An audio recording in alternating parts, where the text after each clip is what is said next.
bismillahirrahmanirrahim. Barke borom Tuuba barke maam Cheikh Ibrahima Fall. Sëñ Bay Jaxate daan na wax naan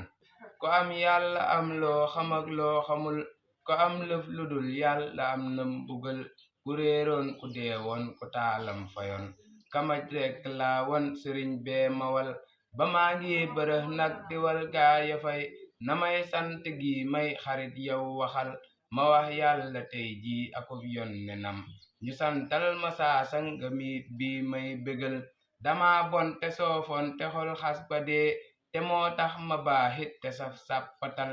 dama dikk def kenn koo xam ni kii xamul lëf mënul lëf mu jóg fab ma fal, ba maa ngi ni dell ak ngëneel ak ngërëm, te def kenn tey nag ku wecci kurél, gërëm naa ko gëm naa ko it sant naa ku ngir moo ma jox man lu saa xel dajul, gërëm naa ko gëm naa ko it